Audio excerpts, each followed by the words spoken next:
하나님의 말씀 보겠습니다. 하나님의 말씀은 요한일서 2장입니다. 15절에 17절. 이 세상이나 세상에 있는 것들을 사랑하지 말라. 누구든지 세상을 사랑하면 아버지의 사랑이 그 안에 있지 아니하니, 이는 세상에 있는 모든 것이 육신의 정욕과 안목의 정욕과 이생의 자랑이니 다 아버지께로부터 온 것이 아니요 세상으로부터 온 것이라. 이 세상도 그 정욕도 지나가되 오직 하나님의 뜻을 행하는 자는 영원히 거하느니라. 아멘. 우리가 지난주부터 세상 사랑에 대해서 오늘까지 살펴보고 있습니다. 성경에 보면 세상을 사랑하는 것이 이처럼 악하다라고 말하고 있는데, 그 세상이 뭐냐?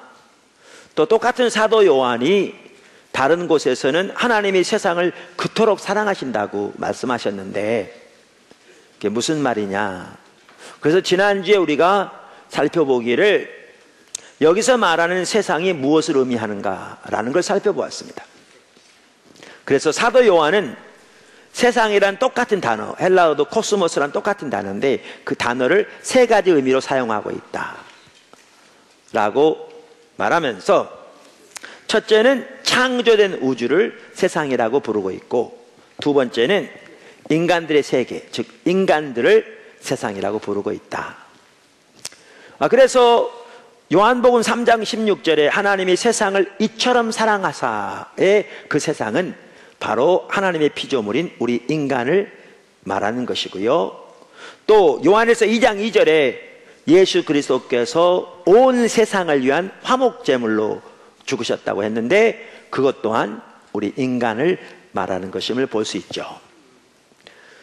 또한 세 번째, 사도 요한은 세상을 이 세 번째 의미로 사용했는데, 그 세 번째 의미가 뭐냐? 하나님과 하나님 나라를 대적하는 악한 자의 권세에 의해 통제를 받는 악한 조직화된 세상적인 제도를 말한다. 그런데 여기에 세상을 사랑하지 말라는 말은 바로 이 세 번째 의미의 세상을 말한다라는 걸 살펴보았습니다. 그래서 그 페트라 주석에서는 이 세상에 대해서 말하기를 하나님을 대적하는 악한 세력에 의해 통제를 받는 체제를 가리킨다 라고 말하면서, 이러한 세상은 본질상 하나님을 알지도 못할 뿐만 아니라 하나님을 거부하고 대적한다, 이제 이렇게 말하고 있습니다. 그러면서 지난주에 살펴봤던 것은, 우리가 구원받았다는 것은 바로 이 세상에서부터 건짐을 받는 것을 말한다. 그래서 이 세상에서 건짐을 받아 우리는 하나님 나라에 속하게 되었다. 그래서 구원을 받았다는 것은 이렇게 시민권이 바뀌는 것이고 주인이 바뀌는 것이다 라는 것을 살펴보았는데, 그런데 구원받은 백성으로서 세상을 사랑한다는 것은 구원받지 못한 그 세상으로 돌아가는 것을 의미한다. 참으로 심각한 거죠. 그 부분을 살펴보았습니다. 그러면서 그 대표적인 예로 구약의 광야 생활하던 이스라엘 백성들을 우리가 살펴보았습니다. 그러니까 구약 성경에 이스라엘 백성들이 받은 구원을 말하면서 성경 여러 곳에서 하나님께서 그들을 애굽에서 건져내셨다 이렇게 말하고 있는데, 거기 애굽이 바로 이 세상 나라를 상징한다고 볼 수 있죠. 그런데 광야 생활한 이스라엘 백성들은 애굽에서 건져내어서 하나님의 그 광야를 통해서 하나님의 백성으로 오직 하나님만을 의지하고 하나님만을 사랑하며 하나님께 민감하여 하나님의 입에서 나오는 말씀으로 사는 삶을 살도록 훈련시키시는데, 이들은 그렇게 빚어져서 하나님만을 사랑하고 하나님만을 의지하는 자리로 설 생각을 하지 않고 귀에 되는 대로 반복되는 대로 저들은 애굽으로 돌아갔죠. 우리가 이미 살펴본 대로 어디까지 갔느냐? 애굽에서 섬기던 금송아지를 만들어 섬기면서 그것이 자기들을 애굽에서 인도낸 신이라고 예배할 만큼 그리로 돌아갔죠. 이렇게 심각한 자리에 빠진 거죠. 근데 이게 오늘날 성도들이 세상 사랑하는 것을 보여주는 아주 성경적인 예라 그 말이죠. 그러면서 지난주에 살펴보기는 이 세상 사랑하는 것의 심각성을 살펴봤는데 세 가지로 살펴보았습니다. 기억하고 계신가요?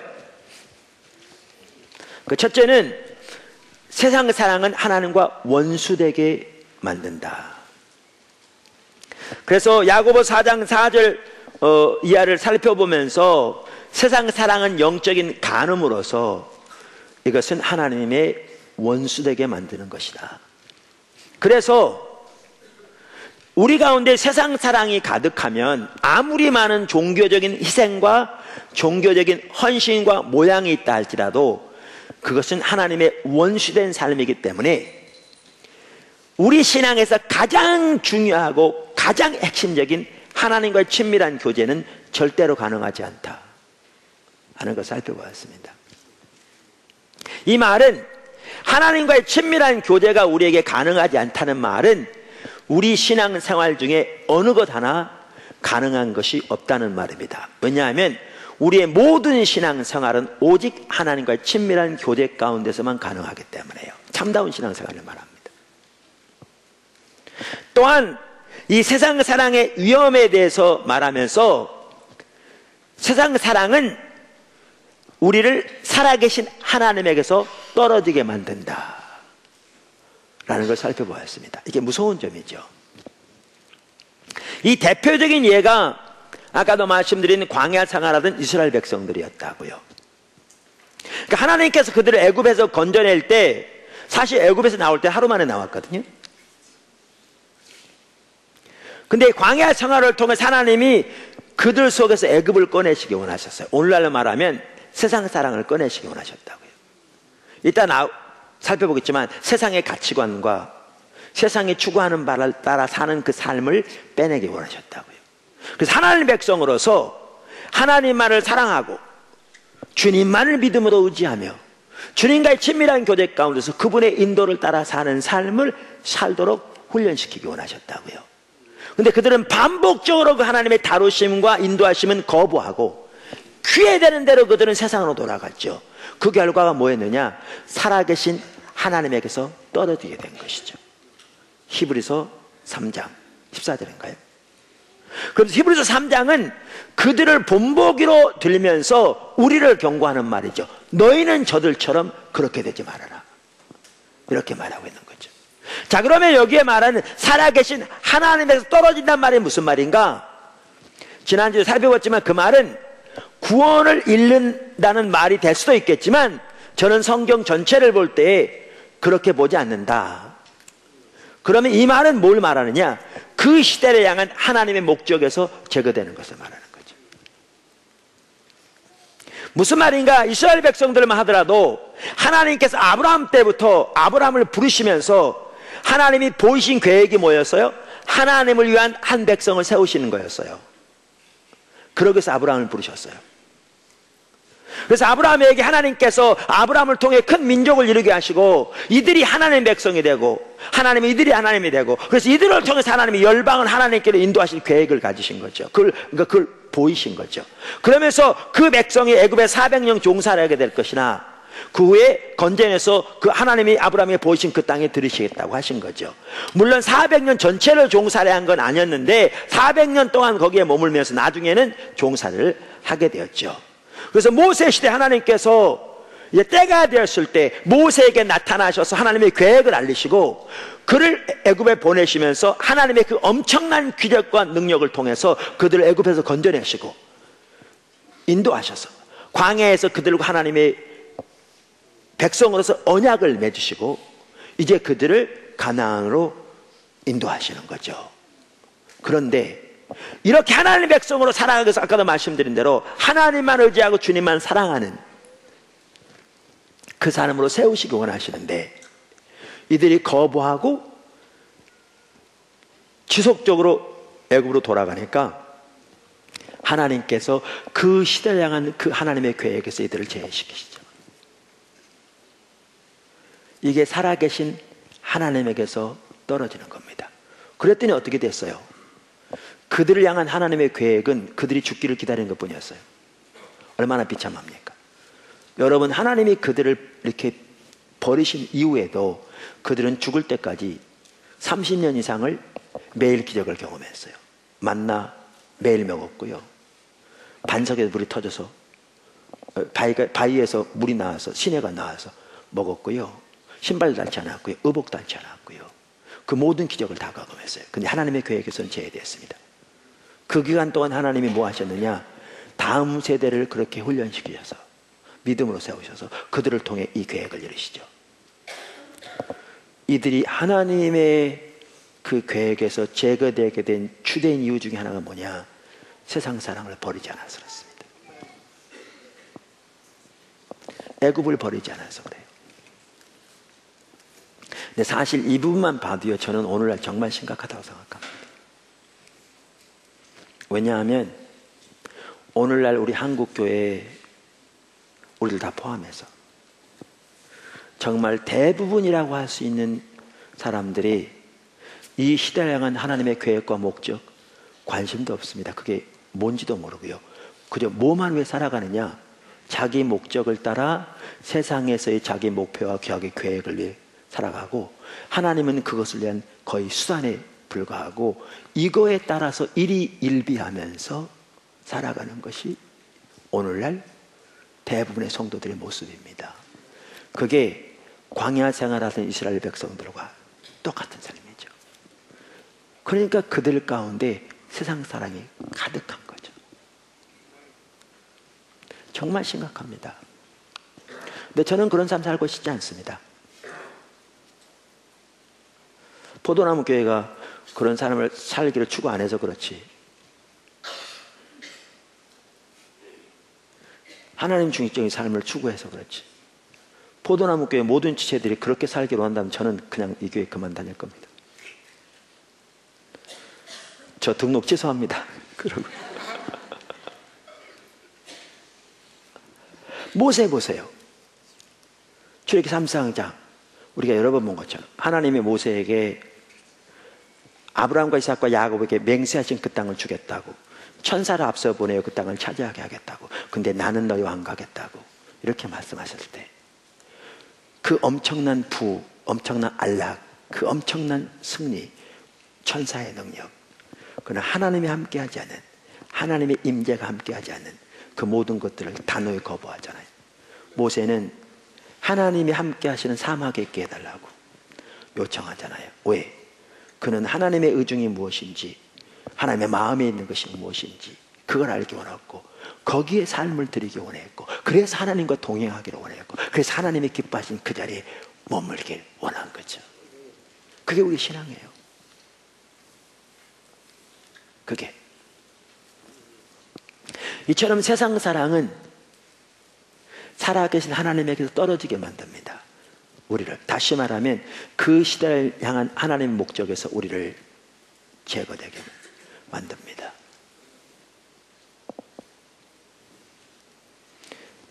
세상 사랑의 무서운 점이 또 뭐냐? 지난번에 세 번째 살펴봤죠. 사실 같은 내용인데요, 약간 다른 말로 하면 하나님 나라 열매를 맺지 못하게 합니다. 이게 같은 내용입니다. 사실 예수님의 씨 뿌리는 비유 중에 나온 비유잖아요. 가시밭에 떨어진 씨가 바로 그 세상 사랑에 내려지지 않은 사람의 마음을 말합니다. 그 말씀이 뭐라고요? 씨앗이 말씀인데, 그냥 성경 말씀 그런 차원이 아니고 예수님의 오심과 아울러 하나님의 나라가 이 땅에 임했잖아요. 하나님의 통치. 그러니까 예수님이 하나님 나라가 임하였으니 너희는 죄를 회개하고 돌이켜 하나님 나라로 들어오라, 그거잖아요. 믿음을 통해 하나님 나라 백성으로 들어오라. 그래서 예수님이 하나님 나라가 임한 것을 선포하시고, 예수님이 치유 등 그런 놀라운 성령의 사역이 하나님 나라가 임한 것을 보여주는 징표였거든요. 그때 그것을 보는, 그 반응하는 사람들이 네 종류가 있었다고요. 이게 네 밭이죠. 네 밭. 그 좋은 밭이 뭐라고요? 예수님 안에서 하나님의 아들 메시아를 본 사람들이죠. 다시 말하면 예수님께서 좋은 밭에 대해서 말하기를 이들은 말씀을 듣고 깨닫는 자라 그랬잖아요. 그러니까 예수님의 제자들 중에서 어떤 같은 사람들?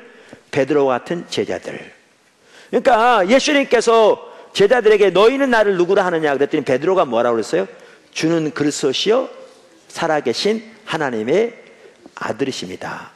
이 말은 베드로가 신약 성경을 보고 신약 성경에 나오는 예수님에 관한 진리를 알아서 그걸 고백한 게 아니었다고요. 왜냐하면 그 당시에는 신약 성경이 쓰여지기 전이었죠.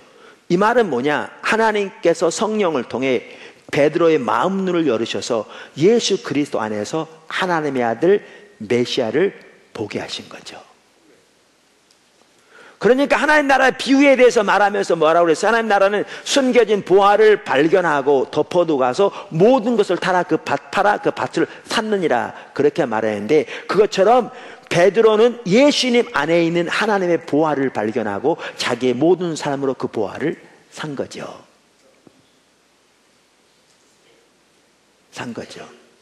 그러면 60배, 30배, 60배, 100배 열매를 맺었다는 말은 무슨 말인가? 그 말이 이 말이죠. 베드로의 인생을 보면 베드로가 어부로서 그냥 갈릴리에서 살았을 때의 그 인생을 생각해 보세요. 어떤 날은 만선하면 대박 나가지고요, 막 입이 이만큼 찢어가지고 오면서 여보 오늘 대박 났다. 그날은 특별하게 좀 많이 팔아가지고 돈도 많이 벌면 시장에 가서 맛있는, 그 당시에 피자는 없었겠지만 헛쪽도 사 먹고 그랬겠죠. 근데 안 잡힌 날은 코가 이만큼 쑥 빠져가지고 오게 됐을 것이고. 그런데 이 삶과 베드로가 예수님 안에 있는 그 보화를 발견하고 모든 것으로 그 보화를 삼으로 자기의 모든 것으로 주님을 따랐던 이 삶, 그렇게 가다가 예수님께 꾸중도 받기도 하고 책망도 받기도 하고, 그것도 지금까지 못 깨닫냐 이런 걸 깨닫기도 하고 책망도 받기도 하고. 누가 절대로 책망을 잘한다고 그러는데요, 예수님 비하면 세 발의 피입니다. 그죠? 그러기도 하고, 어떨 때 면박을 당하기도 하고, 베드로가 어떨 때 넘어지기도 하고 그랬지만, 그렇게 베드로가 주님 안에 있는 보화를 발견하고 모든 것으로 그 주님을 따랐더니 하나님께서 그를 통해서 이루신 그 일, 이 인생을 보면 이게 이렇게 살았던 인생에 100배만 되겠어요? 무슨 말 아시겠어요? 이게 그 열매예요.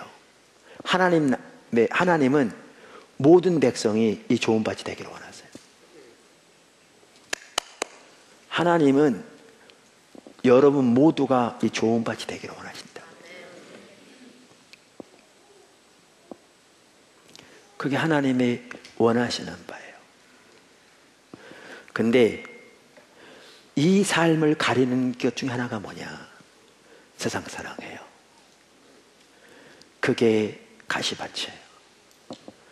세상 사랑은 눈을 어둡게 만들어서 주님 안에 있는 보화를 발견하지 못하게 하기 때문에 모든 것으로 주님을 사는 그 삶을 살지 못하도록 방해해요.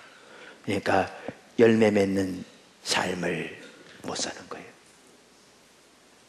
그러니까 그게 아까 두 번째 말했던 것 같은 내용이에요. 그래서 세상 사랑은 그 시대를 향한 하나님의 목적에서 떨어지게 만드는 것이죠. 이처럼 세상 사랑이 나쁜 겁니다. 오늘 그럼 네 번째, 지난번에 세 번까지 했고, 세상의 특징. 그러면 세상 사랑은 도대체 뭐냐? 어떤 사람은 이런 세상 사랑에 대해서 성경을 읽고요, 그래서 가족들하고 단풍 구경 가는 것도 안 해요. 왜냐하면 그게 세상 사랑이라고 생각해서. 어떤 사람 백화점도 안 가. 그걸 세상 사랑이라고 생각해서. 심지어 어떤 사람은요, 이런 얘기가 좀 그런데, 아내가 예수를 믿고 구원을 받았는데 남편이 예수 안 믿는데 남편과 잠자리를 같이 하잖아요. 그걸 세상 사랑이라고 생각해서. 그렇지 않아요. 그건 잘못된 생각이에요. 아가서 읽어보세요. 그러면 이렇게 하나님의 원수가 되는 그 세상은 뭘 말하는 건가?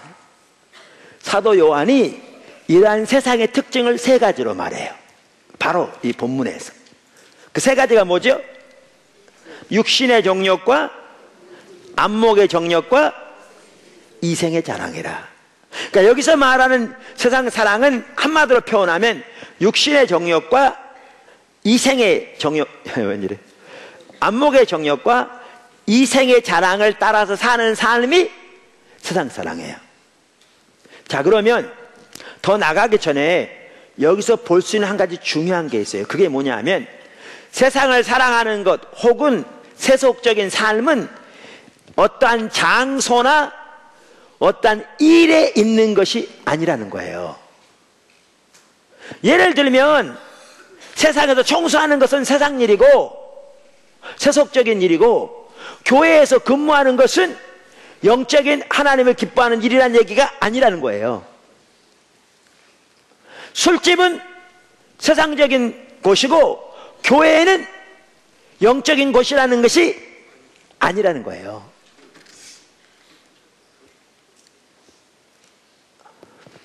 그러니까 세상 사랑은 장소에 있지 않다는 거예요.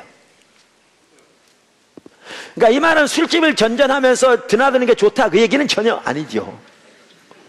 좀 더 나올 텐데, 문제는 세상 사랑과 세속적인 삶이 장소나 하는 일에 있는 게 아니라는 거죠. 그럼 뭐에 있다는 거냐?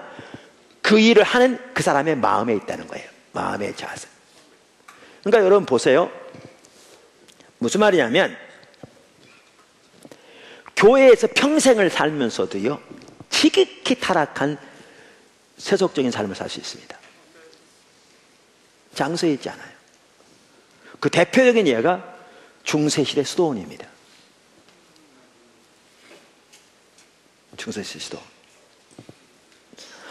그래서 여기에서 말하는 세상 사랑 혹은 세속적인 삶은 사람의 마음의 자세와 그 마음이 귀하게 여기는 것과 관련이 있다는 거예요. 그래서 그 마음의 자세가 육신의 정욕과 안목의 정욕과 이생의 자랑을 따라 살 때, 그것이 성경에서 그토록 강력하게 경고하고 있는 세상 사랑입니다. 아멘. 자, 그러면 이제 그 세상의 세 가지 특징을 하나하나 살펴보도록 하겠습니다. 제일 먼저 나오는 게 뭐죠? 육신의 정욕. 우선 육신이라는 말은요, 헬라어로 사르크스라는 단어입니다. 사르크스. 그러니까 사르크스 그러는데, 사르크스라는 단어인데요, 이 육신이라는 단어는 자체는 중립입니다. 이 몸을 가리켜요. 그러니까 사람을 가리킬 때 말하는데, 많은 경우에 성경에서 이 육신이라는 단어는 타락한 본성 내지는 타락한 인간의 죄성을 말할 때 이 육신이라는 단어를 사용했습니다. 그래서 육신의 정욕을 따라 산다는 말은 타락한 육신의 죄된 본성 내지는 타락한 그러한 인간의 죄성이 원하는 대로 그것을 그 갈망을 따라 사는 삶을 말합니다. 근데 대표적으로 여기서 말하는 육신의 정욕은 자기중심적인 삶을 말합니다. 제가요, 이 설교를 이렇게 준비하면서 여러 학자들의 이렇게 주석도 참조하고 그러는데 정확하게 같은 관점에서 보고 있더라고요. 여기 육신이 뭘 의미하느냐? 자기중심적인 삶을 의미합니다. 그래서 많은 학자들이 뭐라고 말하냐면 이 육신의 정욕이야말로 우리의 세상 사랑의 근원, 원천으로서 다른 두 가지 특징의 그 원천이기도 하다, 이렇게 말합니다. 근데 거기에 핵심적인 특징이 뭐냐? 자기 중심적인 삶입니다. 무슨 말인지 제가 설명을 하겠습니다. 우리의 구원만 하더라도 지난주에도 잠시 말씀드렸는데 뭐부터 시작해요? 우리를 창조하신 하나님부터 시작해요. 하나님께서 우리 인류를 창조하시되 하나님의 형상을 따라 닮게 하나님의 걸작품으로 창조하셨다는 것이죠. 그래서 우리의 구원, 우리의 신앙 뭐부터 시작되느냐? 창조의 하나님부터 시작됩니다. 창세기 1장부터 시작합니다. 그래서 하나님이 우리를 창조하시되 하나님의 걸작품으로 창조하셨다고요. 근데 하나님의 뜻은 항상, 우리를 향한 하나님의 뜻은 항상 최선입니다. 항상 생명입니다. 그러니까 신명기 30장에 보면 뭐라고 그랬냐면, 내가 너희 앞에 한쪽에는 생명과 복, 다른 쪽에는 사망과 화를 두었다. 그러면서 너희와 너희 자손이 살기 위해 뭐를 택하라? 생명을 택하라.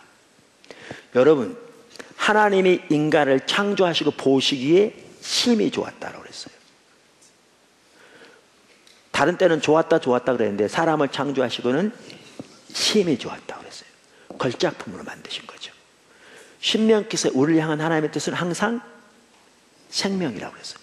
심지어 예레미야 시대에도 하나님 말씀하시기를, 너희를 향한 내 생각은 내가 안 하니 사망이 아니요 평안이라. 다른 말은 생명이란 말이죠. 예수님께서 말씀하시기를, 인자가 온 것은 양으로 생명을 얻되 풍성히 얻게 하려 함이라. 우리를 향한 하나님의 생명은, 하나님의 뜻은 항상 생명입니다. 그러니까 천지를 창조하셨을 때, 인간을 만드셨을 때 하나님께서 우리에게 주신 축복은요, 크게 저는 4가지로 요약할 수 있다고 생각해요. 4가지로. 첫째가 뭐예요? 무엇보다 창조주신 하나님과 친밀한 교제예요. 두 번째가 뭐예요? 하나님의 우리를 하나님의 형상으로 창조하셨어요. 이 얘기는 뭐냐 하면, 우리가 이미 하나님의 형상을 시리즈로 살펴본 것처럼 하나님을 대신하고 대표할 자로 창조하셔서 하나님의 다른 모든 피조물들을 다스리도록 창조하셨다는 거예요. 그 다음에 뭐가 있었느냐? 하나님의 생명이 풍요롭게 넘치게 하셨어요. 이 말이 무슨 말이냐면, 에덴 동산을 보아도 알 수 있듯이 하나님의 풍요가 거기에 있었죠. 온전한 건강부터 시작해서, 온전한 관계부터 시작해서, 모든 면에서 하나님의 도우심과 인도하심과 채우심과 보호하심과, 이게 이 하나하나를 하나님의 생명이라고 말할 수 있습니다. 그 다음에 하나님 뭘 의도하셨느냐?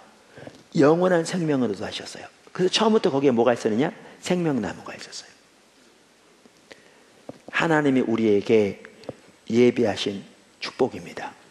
근데 여러분 기억하실 것은, 늘 말씀드린 대로 하나님이 이 놀라운 축복을 우리에게 예비하시되, 이걸 위해 창조하시되, 하나님이 처음부터 우리를 위해서 예비하신 삶은 하나님 중심적인 삶이었어요. 그래서 창조하실 때부터 거기에 뭘 두셨죠? 선악과. 이 선악과가 뭘 의미하냐면 하나님 중심적인 삶을 의미해요. 하나님의 명령 가운데, 통치 가운데 사는 것을 말하는 거죠. 이 모든 하나님의 생명은 언제 우리에게 우리에게 넘치게 되어 있냐면, 우리가 하나님 중심적인 삶을 살 때 넘치게 되어 있어요.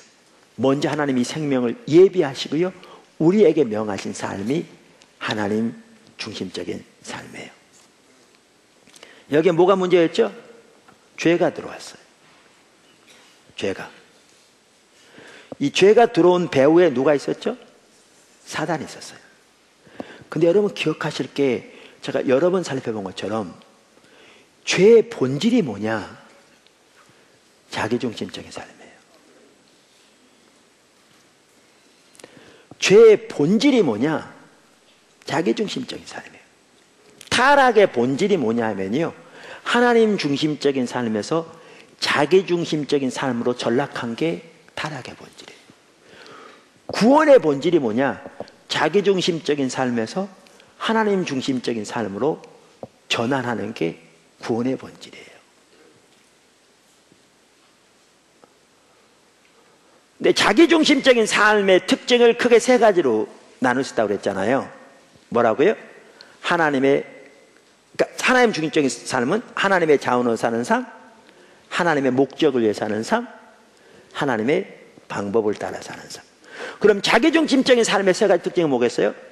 자기 자원으로 사는 삶, 자기 목적을 위해 사는 삶, 자기 방법대로 사는 삶. 근데 이 자기중심적인 삶과 그런데 이 죄의 모든 것의 시작이 어디서부터 시작되느냐? 사단부터 시작되었죠. 그래서 사단의 타락을 말하는 구절이라고 많은 분들이 보는 이사야 14장에 보면, 그가 하나님의 놀라운 피조물이었는데 하나님의 주권적인 통치 아래 있는 것으로 만족지 못하고 누구처럼 되기를 원했죠? 하나님과 동등한 자 되기를 원한 거예요. 이게 타락의 본질인데, 이 말은 뭐냐면요, 자기가 하나님의 주권적인 통치 아래 살기를 거부하고 하나님과 분리된, 독립된 자기 스스로 자기가 하나님 되기를 선택한 거예요. 이게 뭐냐? 자기중심적인 삶이에요. 그런데 이 사단이 아담과 하와를 시험할 때 시험한 내용이 정확하게 뭐였어요? 이 모든 동산의 실과를 먹지 못하게 하더냐? 그렇게 해서 불신을 심어놓은 다음에, 아니 그게 아니고 선악을 알게 하는 과일 나무를 먹지 못하게 했다. 먹으면 죽는다고 했다. 그랬더니 곧바로 거짓말하죠. 사단은 거짓말하는 자의 아비라고요. 아니야, 죽지 않아. 먹으면 하나님처럼 지혜롭게 될까봐 하나님이 못하게 한 거야. 그래서 아담과 하와가 보니 지혜롭게 할 만큼, 이 말은 하나님처럼 지혜롭게 할 만큼 탐스러운지라 먹었다고 그랬잖아요. 그들이 선악과를 먹었다는 것은요, 단순히 하나의 과일을 먹었다는 것이 아니라 하나님 중심적인 삶을 거부하고 자기 스스로 하나님과는 독립된 자기 스스로 자기 하나님 되는 그 삶을 살기로 선택한 겁니다. 선택한 거예요. 그러니까 타락의 본질이 뭐냐? 자기중심적인 삶이에요. 그런데 여러분 기억하실 것은 사단과 세상과 자기중심적인 삶이 삼위일체처럼 밀접하게 관련되어 있다는 거예요. 삼위일체처럼. 그것을 잘 보여주는 구절이 어디냐? 에베소서 2장이에요. 여러분 잘 아시죠? 그래서 에베소 2장을 한번 보세요. 2장 1절. 지난주에도 그 구절을 봤는데,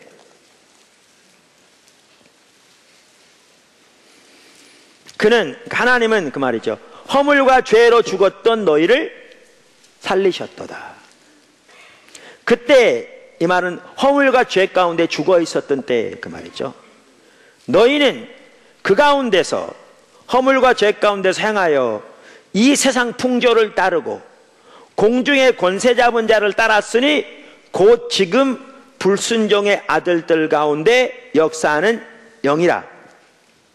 전에는 우리도 다 그 가운데서 우리 육체의 욕심을 따라 지내며 육체와 마음이 원하는 것을 하여 다른 이들과 같이 본질상 진노의 자녀였더니. 이 구절은 예수를 믿기 전의 삶을 지금 말하고 있다고요.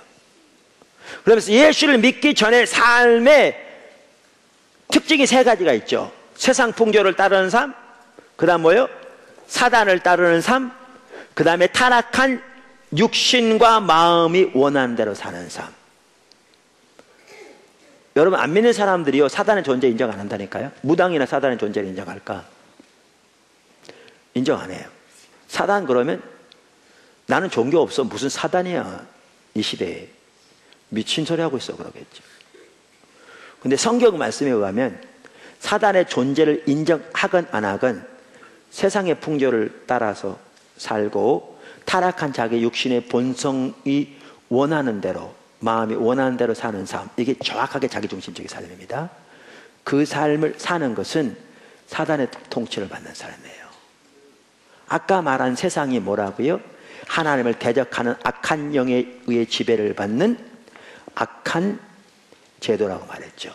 이것은 본질상 하나님을 알지도 못할 뿐만 아니라 하나님의 법을 따를 수도 없고 하나님을 대적하는 것이 바로 이 세상이라고 했어요. 근데 이 세상과 사단과 이 자기중심적인 삶, 육신이 밀접하게 관계가 있어요. 셋은 뗄래야 뗄 수 없도록 연결되어 있어요. 그럼 여기에 보아도 육체라고 하는 똑같은 사르크스라는 단어죠. 이건 사도 바울을 통해서 하나님 주신 말씀인데, 여기 보시면 육신의 정욕, 그럴 때 그걸 뭘 말하냐면 바로 이 타락한 육신이 원하는 대로 사는 사람이에요. 그 핵심이 뭐냐? 자기중심적인 삶이에요. 그래서 보십시오. 이 육신의 정욕에 대해서요, 페트라 주석 학자는 이렇게 말합니다. 제가 읽어볼게요. 본문은 앞절에서 언급된 세상이나 세상에 있는 것들에 대한 사랑의 예의다. 그러니까 세 가지는 세상을 사랑하는 게 무엇인가를 보여주는 거라 그 말이죠. 그러면서 이 세 가지 예 중에서 첫 번째는 나머지 두 가지에 대한 일반적인 원리를 나타내는 것이다. 스몰리도 이렇게 말했습니다. 그러면서 육신의 정욕, 여기 육신의 헬라어 사르크스는 일반적으로 신체적인 의미에서 인간을 의미하나 본문에서는 영적인 것과 대조를 이루는 악한 욕망의 근원을 의미한다. 육신의 정욕은 타락한 사람의 본성으로 하나님을 대적하고 자기 만족만을 추구하는 자세를 의미한다. 그러면서 가로 열고 바커 스타트 이런 학자들도 이렇게 말했다는 거죠. 근데 이분이 말한 닥터 바커의 얘기를 보면 이게 더 정확하게 그분이 이렇게 설명했어요. 그러니까 The Expositor's Bible Commentary 시리즈에 거기에 요한 1서에 대해서 닥터 바커가 말하기를 이렇게 얘기했어요. 여기 육신의 정욕을 그분은 The Cravings of Simple Man, 그러니까 타락한 인간의 그 욕망들 이렇게 표현하면서 타락한 인간의 욕망들이라는 문구는 그것으로부터 세상 사랑이 흘러나오는 세속적인 삶의 원리를 말한다. 그 원천을 말한다. 이게 그 근간이다 그 말이죠. 그러면서 육신은 자기중심적인 세계관 내지는 관점을 의미한다. 자기중심적인 세계관 내지는 관점을 의미한다. 그것은 하나님으로부터 자족적으로 독립하여, 보세요, 하나님부터 완전히 독립하여 하나님의 자원을 의지하지 않고 자기 스스로의 자기 자원을 의지하는, 자족적으로 독립하고 다른 동료들로부터 자족적으로 독립하여 자기의 목적을 추구한다. 이게 자기중심적인 삶이에요. 자기 자원으로, 하나님과는 별개로 독립적으로, 하나님의 자원이 전혀 필요하지 않은 자기 스스로 하나님과 자족적으로 독립하여 살 뿐만 아니라 자기 목적을 추구한다. 이게 자기 자원으로 자기 목적을 위해 사는 사람이죠.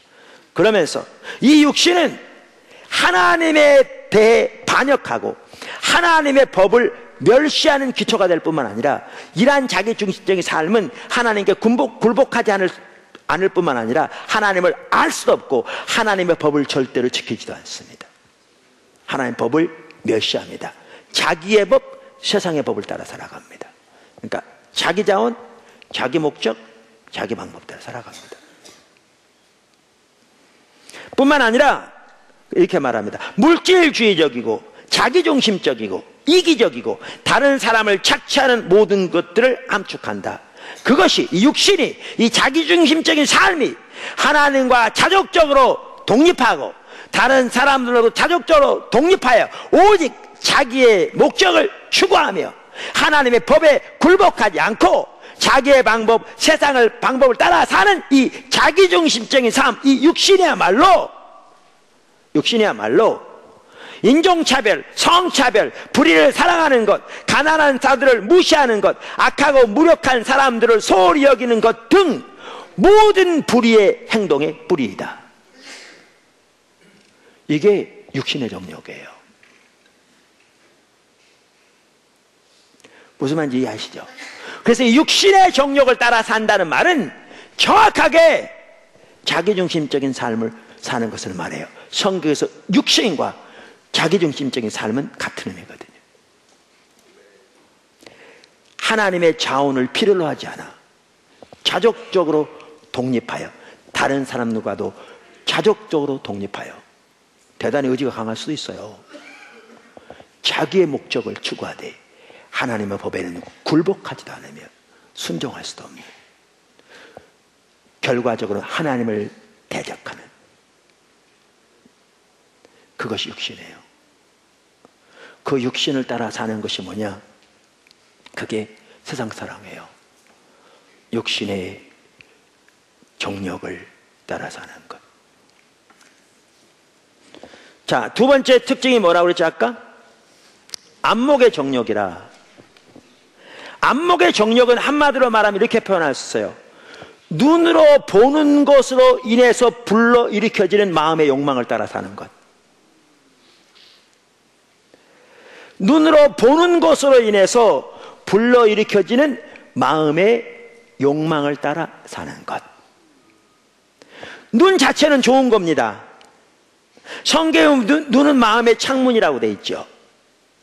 근데 우리가 어느 것을 보느냐에 따라서 이러한 세속적인 삶을 사는 가치관에서는 그 보는 것으로 불러일으켜지는 마음의 욕망을 따라 사는 것, 그게 세상 사랑이며 그게 세속적인 삶이죠. 그래서 여기 하나 포함된 게 뭐냐면요, 성적인 욕망입니다.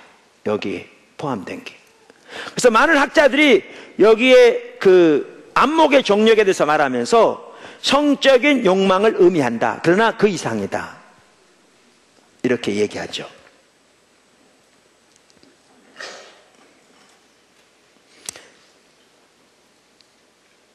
아까 말씀드린 그 페트라 성경도요. 페트라 성경 주석은 사실은 자기 나름대로의 관점을 이렇게 썼다기보다는 여러 책들을 참조해서 그것을 이렇게 짜집게 하는 것 같아요.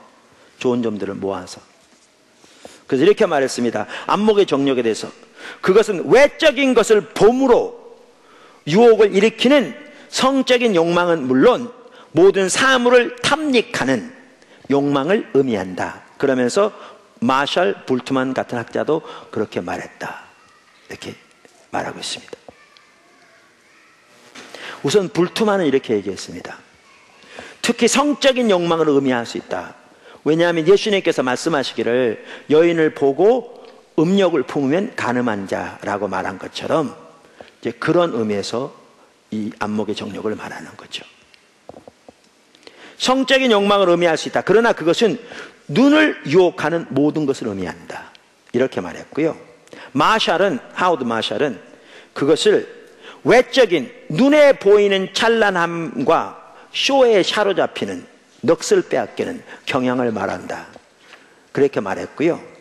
그러면서 아마도 보다 기본적인 개념은 그것들을 봄으로써 생겨난 사물들에 대한 탐심이나 욕구를 의미한다, 이렇게 얘기했고요. 스타트 같은 학자는 똑같은 것을 성경적인 예를 들면서 하와가 선악과를 보았을 때 보암직도한 그 욕망을 따라 범죄했고, 아간이 하나님께 드려진 제물을 보았을 때 탐심이 생겨 그것을 취한 범죄를 행하게 되었고, 다윗이 목욕하는 밧세바를 보았을 때 음욕이 분리를 일어나서 그 여자를 취한 것처럼 이것들이 육신의 정욕을, 안목의 정욕을 따라 행한 성경적인 예들이다라고 이야기하고 있습니다.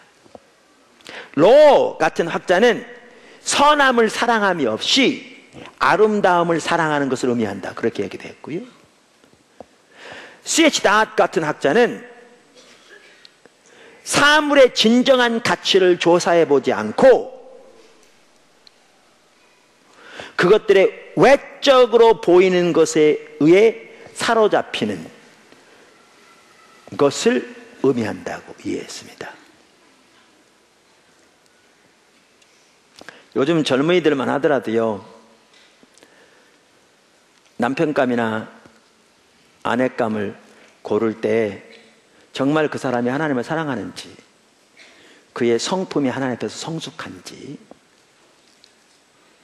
또 하나님을 사랑하는 마음으로 이웃을 사랑하고 긍휼한 마음을 가지고 있는지, 하나님 앞에서 정직한 심령을 가지고 책임감 있는 신실함이 그 속에 있는지, 이거 안 보고요, 뭐만 보냐? 얼굴만 보고, 몸매만 보고, 쭉 빠진 다리만 보고, 그게 뭐냐? 이생의 자랑을 따라 사는 거예요. 그게 근데 여러분이 그런 사람만 골라서 결혼한다면 제가 거의 보증할 수 있어요. 여러분의 결혼 생활은 정말 불행할 겁니다.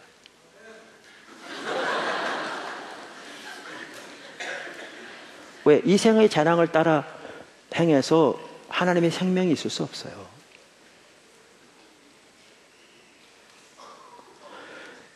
제가 하나하나의 적용은 다 하지 못하고 있습니다. 여러분, 이 이생의 자랑의 핵심적인 문제가 뭔지 아세요? 미래의 결과에 대한 이해나 분석이 없이 현재의 즐거움에 초점을 맞추는 것이고요. 그 본질이나 그 성품을 보지 않고 외모만 보는 왜곡된 가치관을 말하는 겁니다. 여러분이 사람을 볼 때 여러분의 눈에 보이는 것으로 그 사람을 판단하면 여러분은 이생의 자랑을 따라 사는 겁니다. 하나님의 원수된.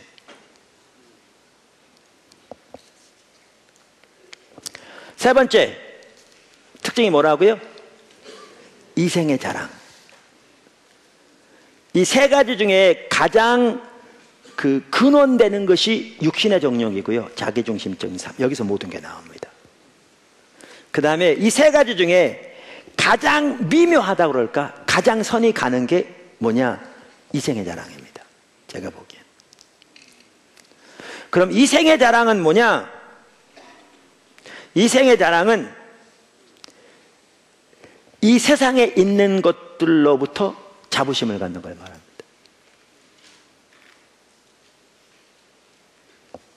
정말 많은 것이 여기에 포함될 수 있습니다. 이 세상에 있는 것들로부터 자부심을 갖는 것을 말합니다. 자기가 가지고 있고 자기가 하는 일을 자랑하는 것을 말합니다. 그것은 자기의 소유나 자기 자신을 자랑하는 허세 부리는 위선을 말합니다. F.F. 브루스라는 학자는요 이렇게 말했습니다. 나의 명성, 나의 공적 이미지가 하나님의 영광이나 나의 동료들의 복지보다 더 중요하다면 인생의 허세가 내 우상 숭배가 된 것이다. 여러분의 체면이 사람 앞에서 여러분의 평가가 하나님의 영광이 그러니까 여러분의 체면이 사람들 앞에서 여러분에 대한 평가가 하나님의 영광이나 여러분의 동료의 복지보다 여러분에게 더 중요하다면 여러분은 허세를 따라 사는 사람이라고요. 이생의 자랑을 따라 사는 사람이라고요. 특별히 F.F. 브루스는요 이 세상을 뭐에 비교했냐면 Vanity Fair에 비유했어요. 그러니까 그게 뭐냐 하면 허세의 박람회. 얼마 전에 독일에서 자동차 박람회가 열렸잖아요. 그러면 세계에 있는 새로운 자동차들을 다 거기 가져다가 출품해서 자기 회사에 자랑하면 막 이렇게 드러내는 거잖아요. 라스베가스 같은 데 가보면 전자제품 박람회가 열리면 세계 전자제품 회사들이 다 거기 나가서 우리나라 삼성, LG 다 나가서 자기 제품들, 시제품을 다 이렇게 사람들에게 알리는 거잖아요. 근데 F.F. 브루스는 이 세상을 뭐에 비교했냐면 허세 박람회를 비교했어요. Vanity Fair. 자기 허세가 더 크다는 것을 서로 자랑하는 것이 세상이라는 거예요. 개구리가 자기가 크다고 배를 크게 내밀다가 배 터져 죽은 것처럼 세상 사람들이 하는 게 뭐냐? 자기 허세가 크다는 걸 자랑하다가 그것이 세상이라는 거예요. 제가 엘리베이터를 탔어요. 두 분의 여자분이 있었어요. 근데 제가 탔더니 갑자기 큰 소리로 말하기 시작했어요. 그러면서 너 어제 몇 홀 쳤니? 골프장 갔다는 걸 자랑하는 거예요. 그게 세상이에요. 근데 그게 이생의 자랑이에요. 여기서 말하는 이생의 자랑이에요. 그래서 바커 박사도 이렇게 얘기합니다. 이생의 자랑은 어떤 사회적 신분의 상징이 내게 중요하거나 나의 신분을 정의할 때 나타난다. 내가 다른 사람에게 나의 명예 박사하기들, 내가 섬기는 교회의 명성, 내 연봉, 내 도서관의 크기, 나의 비싼 차나 비싼 집의 관점에서 내 정체성을 정의할 때, 그리고 그렇게 하는 가운데 사실을 잘못 대변하고 나의 자랑 가운데 나 자신을 여태까지 아무도 속여보지 않은 그저 하나의 허풍 떠는 바보로 나타낸다면 나는 요한이 말한 이생의 자랑에 굴복한 것이다.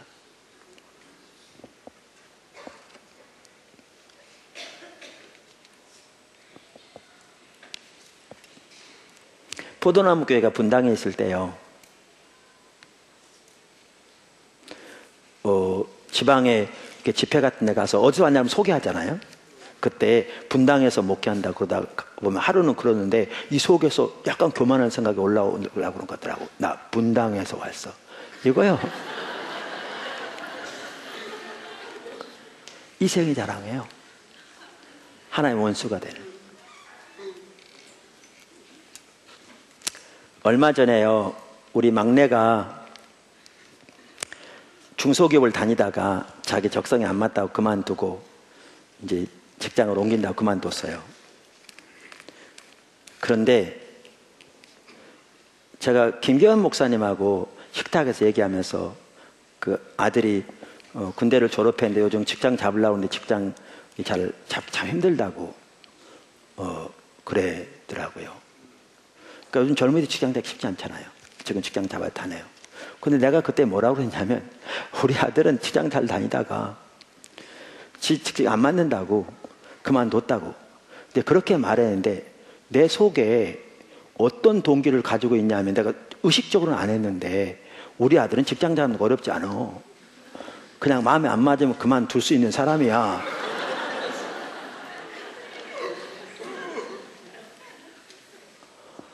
내가 의도적으로 생각 안 했는데 그런 마음이 그 바탕에 깔려있었던 게 보이더라고요. 이게 이생의 자랑입니다. 하나의 원수되는. 제가 하나 회개했고요. 제가 김기현 목사님한테 나중에 만났을 때, 나 사실 그때 그렇게 얘기할 때 내가 의도적으로 하진 않았는데 그 바탕에 그 깔려있었던 것 같더라. 용서해달라. 제가 용서를 구했어요.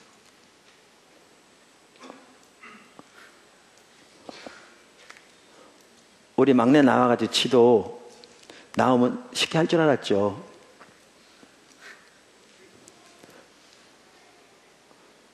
하나님의 그 교만을 깨뜨리시고 겸손하게 하신 것 같더라고요.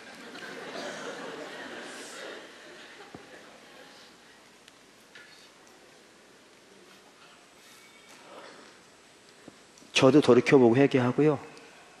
아마 우리 아이도 자기 생각에는 다 될 줄 알았을지 모르지만, 그래서 모르긴 몰라도 교만이 좀 깨진 것 같아요.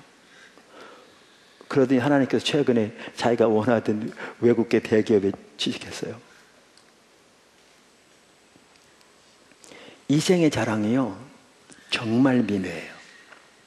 여러분이 포도나무 교회 때문에 자부심을 가지고 있다면 그것은 철저하게 타락한 이생의 자랑입니다.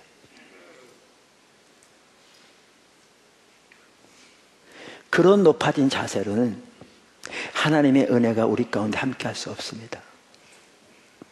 제가 오늘 예배드리면서 우리 가운데 그러한 높아진 생각들이 정말 적지 않은 것을 보게 됩니다. 여러분이 저 때문에 자부심이 있다면 어리석은 겁니다. 이생의 자랑입니다. 요즘은 목사가 더 뛰어납니까? 모세가 뛰어납니까? 여러분 웃는 의미를 다 압니다. 답변 안 해도 뭔 말인지. 요즘은 목사 해봐야 모세에게 비하기를 하겠습니까? 세 발의 피죠. 근데 그렇게 세상적으로 말하면 모세는 훌륭한 사람이었는데, 광야 생활을 이스라엘 백성들이 그 모세밖에 보지 못하고 하나님을 보지 못할 때 그들은 버림받았습니다.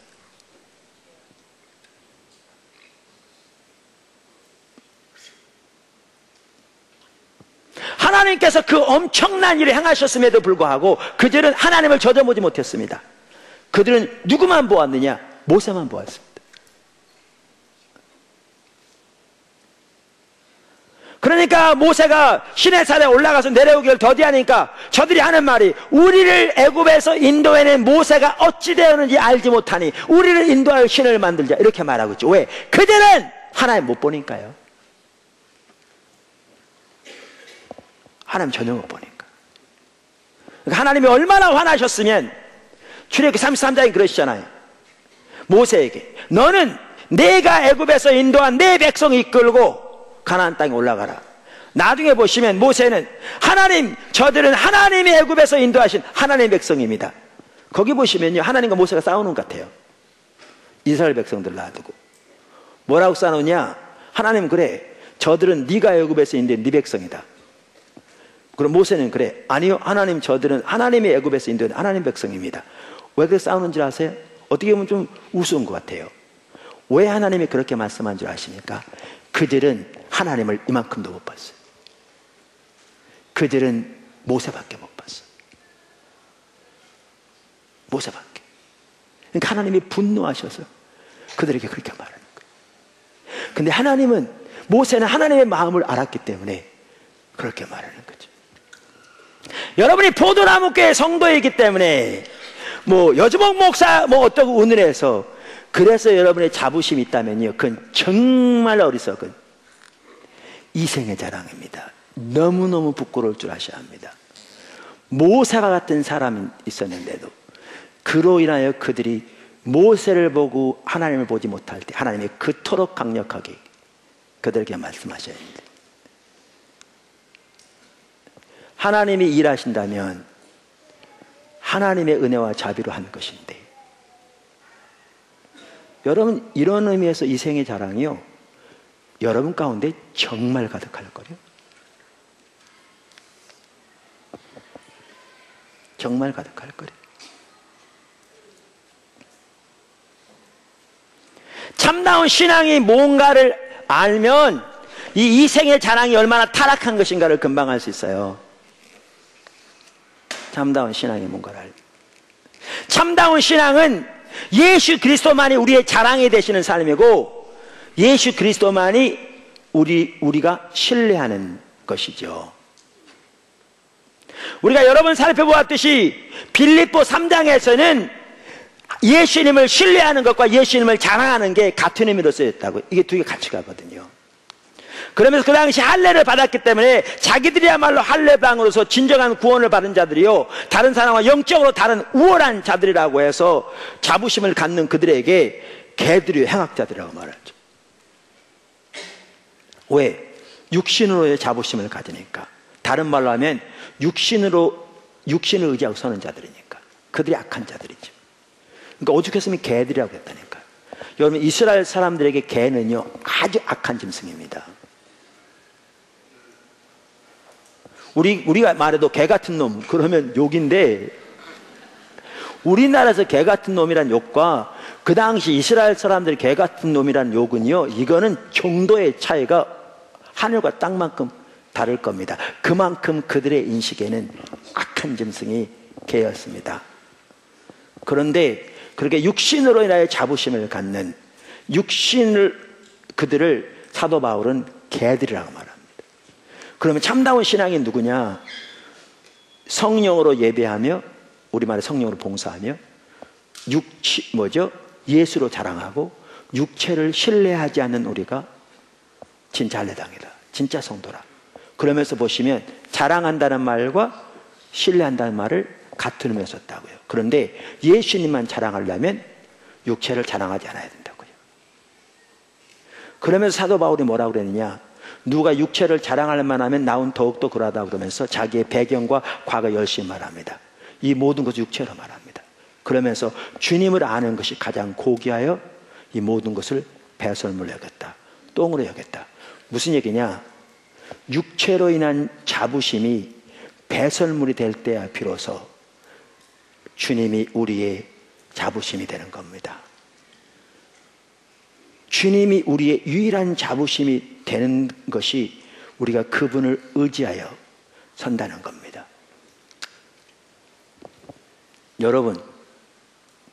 여러분이 받은 학위 때문에 여러분이 자부심을 가지고 있으면요, 그 말은 다른 말로 하면 여러분이 그 학위를 의지한다는 말입니다. 그게 여러분의 힘이라는 거예요. 그게 여러분에게 자존감을 부여해주고 사람한테 당당함을 부여해주고 여러분이 믿고 의지하는 것이고 여러분이 붙들고 서라는 거죠. 서는 것이라는 거죠. 그래서 자랑하는 것과 의지하는 것은 같은 의미입니다. 그래서 진정한 신앙은 뭐냐? 다른 모든 것을 자랑하는 것을, 의지하는 것을 배설물로 여기고 그때야 비로소 예수 그리스도가 우리의 의요, 자랑이요, 능력이 되시는 것이 진정한 신앙입니다.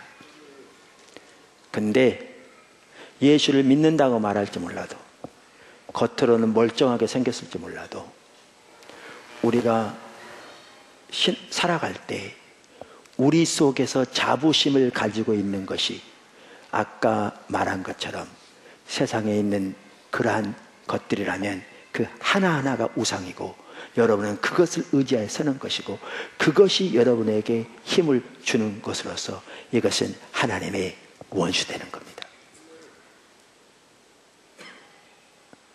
원수되는 겁니다.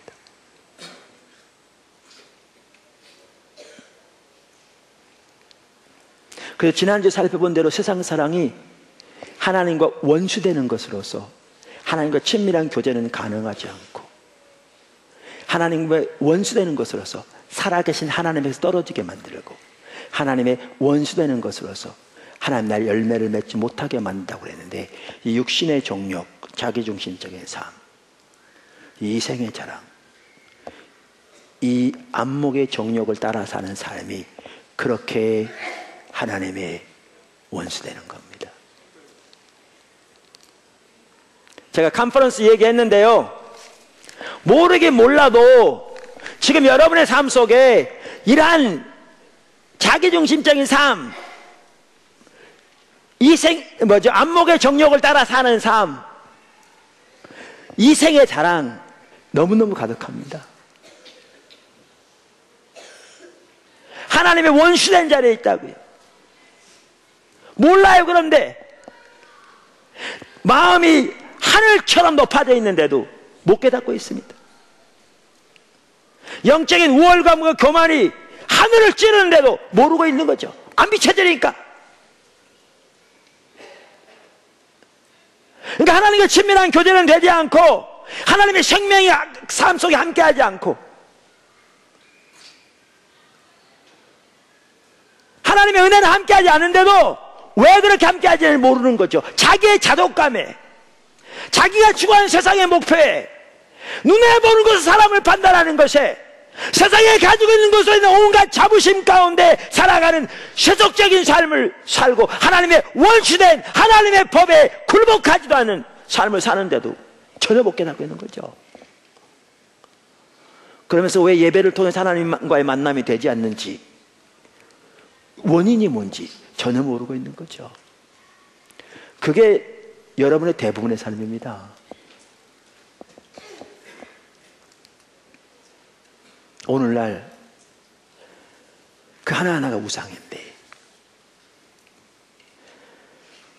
그래서 정말 컨퍼런스 통해서 우리 항상 그래야 되면 그런 기회를 통해서 정말 주님을 찾고 주님의 얼굴을 구하고 기본으로 돌아가서 주님만이 유일한 자부심 되는 삶으로 돌아가고 주님 외에 자부심 갖는 것을 정말 철저하고 회개하고 돌이키고 주님만을 알기를 구하고 그분만을 보아 삼기를 구하고 그분의 은혜를 구하고 그렇게 서는 가운데 회복되고 치유되어야 할 절실한 필요 가운데 있다 그 말입니다.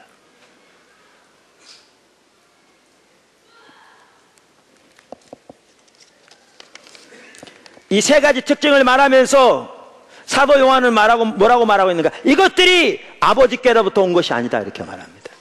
여기에 말한 에크라는 단어는요, 영어로 하면 fram이라는 그 말이에요. 근원을 말하는 거예요.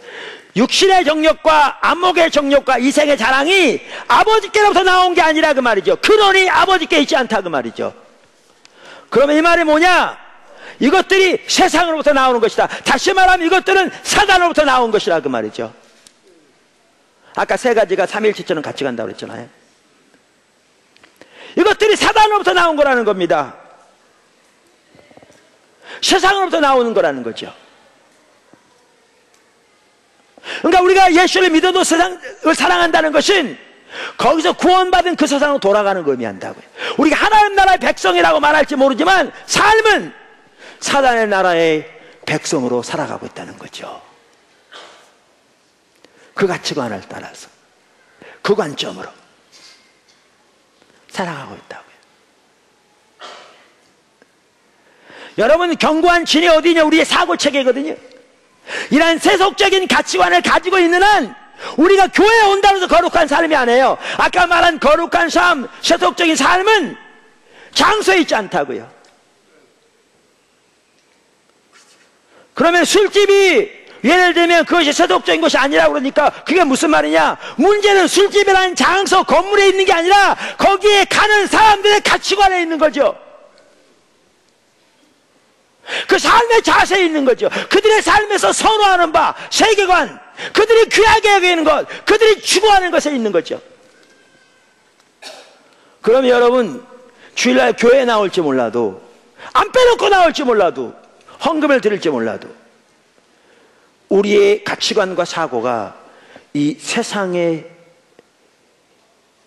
사랑하는, 육신의 정욕과 안목이지 않으니까 이상의 자랑 따라 사는 그 삶을 살고 있으면 여러분이 아무리 여기 앉아 있어도 그것은 철저하게 타락한 삶입니다.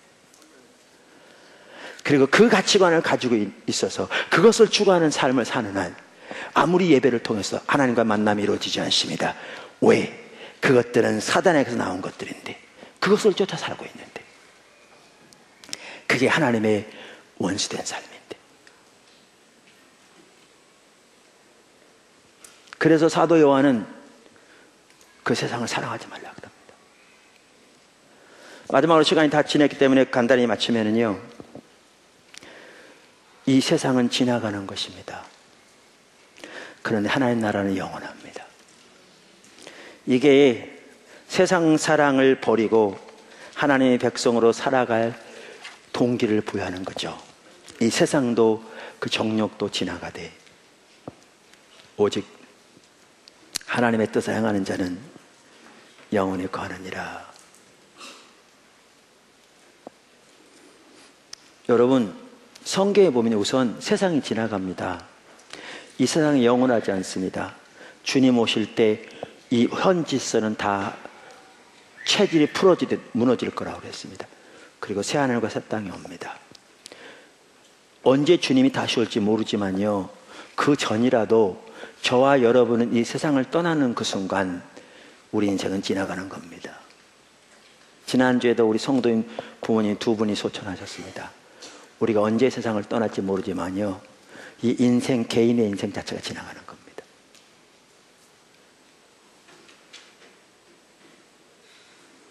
근데 이 세상에 여러분 투자하면 건질 게 없어요. 여러분, 주식 하는 분들은 잘 아실 것 같아요. 주식 하는 분들이 많이 계신지 모르겠는데 하신 분들은 실감 날 겁니다. 안 하신 분들이 내가 주식할 돈이 어디가 있어, 먹고 살기도 힘들대. 어느 주식에 화려하게 보이고 그래가지고 자기의 모든 재산을 거기다 다 투자했어요. 그런데 그 회사가 부도나 버렸다. 그러면 그 주식 휴지 조각 되는 겁니다. 휴지 조각. 이건 불태워도 몇 개 태울 것도 없어. 최근에 문제되는 게 뭐예요? 회사채 좋다고 사라고 그랬다가 부도나니까 그게 다 휴지 조각 되는 거예요. 저와 여러분이 우리의 인생을 이 세상에 투자해 살면 여러분은 부도날 회사에 투자하고 있는 것입니다. 아무리 겉으로 그럴듯하게 보여도 반드시 부도날 겁니다. 세상이 지나갈 때, 여러분이 이 세상을 떠날 때 부도날 겁니다. 그러면서 하나님의 뜻을 행하는 자는 영원히 살 거라고, 우리는 하나님 나라의 백성이니 그 나라에 투자하며 살라고 말합니다. 하나님 나라에, 하나님 백성으로. 지난주에 이어서 오늘 세상 사랑에 대해 살펴보았습니다. 이런 것 같아요. 우리가 세상 사랑이 뭔가를 살펴보면 뭘 볼 수가 있느냐면 내 신앙이 지금 어떤 상태인가라는 걸 볼 수 있어요. 무슨 말이냐?